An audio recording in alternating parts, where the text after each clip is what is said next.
We've all misunderstood technical analysis. So, what exactly is technical analysis?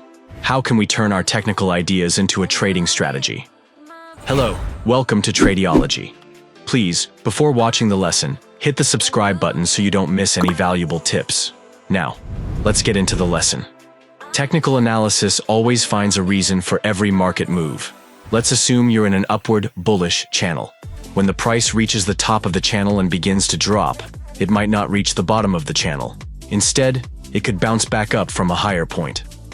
From a technical analysis perspective, the reason could be twofold. First, the trend is very strong, and the price doesn't need to touch the lower boundary to resume its upward move.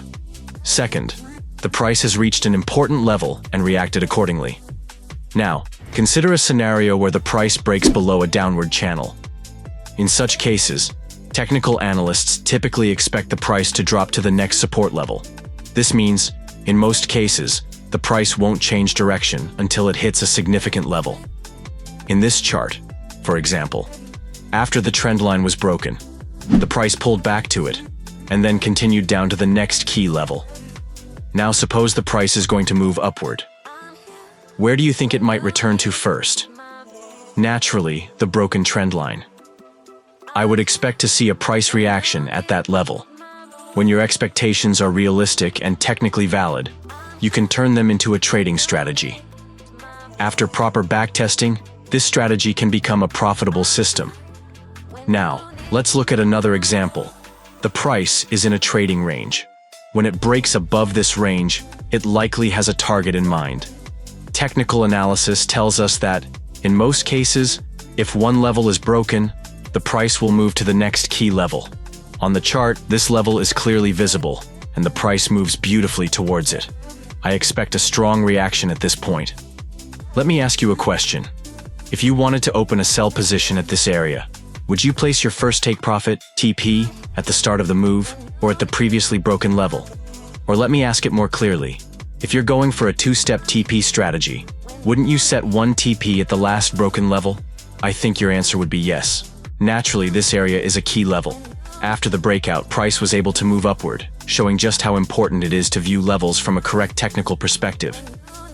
In the previous video, I explained that when drawing a trend line, you must consider the number of touches. This increases your win rate in trendline trades. Please go watch the previous video if you haven't already, because I shared some powerful insights about trend lines that few people talk about. When trend lines are drawn correctly, like in this case, you'll often see a beautiful pullback after a breakout. Of course, a pullback doesn't always occur. In about 60 to 70% of the cases, we see pullbacks. When it does happen, you can enter with less risk and a higher chance of success. To me, support and resistance levels are extremely important. When I draw my levels, I can clearly see where I am on the chart and whether I should be going long or short. These levels act like a roadmap. They're like light in the darkness, helping you choose the most probable path forward. So I strongly encourage you to draw your levels correctly so you can trade with confidence. Executing a trade properly is very different from achieving a good result. From this point forward, I want to speak more seriously and professionally. If you're a beginner, know that this is how your mindset should evolve in the future. And if you're already an experienced trader, this can serve as an important reminder. Just because a trade was executed correctly doesn't guarantee a good result.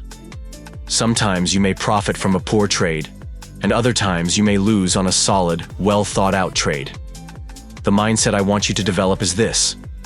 Regardless of the outcome, always do your best based on your strategy, your roadmap, and understand that the result is not always in your control. That's the only true path to long-term profitability in trading. Please watch this video several times. When I was new to trading, I used to think these kinds of ideas didn't apply to me. But after 2 or 3 years of studying, I realized just how accurate and powerful these lessons are. So don't waste time. Try to understand these concepts as early as possible. Now let's move on to the next example. This one is a trading pattern. The pattern is complete and has broken to the upside. As I explained in earlier videos, this is one of the strategies I teach. The price respects key levels, gives a pullback to the breakout point, and then moves toward the next major level above. Even when the price starts to drop from that upper resistance, it still respects the pattern level. The market moves this cleanly. You just need to identify your levels correctly. Of course, in 20 to 30% of the cases, these setups can fail, and that's completely normal. Sometimes the price doesn't pull back, or it ignores your level. But very often, even if the level is ignored at first, the price comes back to test it later. We follow the 70% probability and build solid strategies from it. So, don't worry. Please practice today's concepts a lot and use them in your trades. Thanks so much for staying with me until the end of the video. If you found this training useful or insightful, please subscribe to the channel and leave your feedback. That support helps me a lot and allows me to contribute more to this amazing trading community.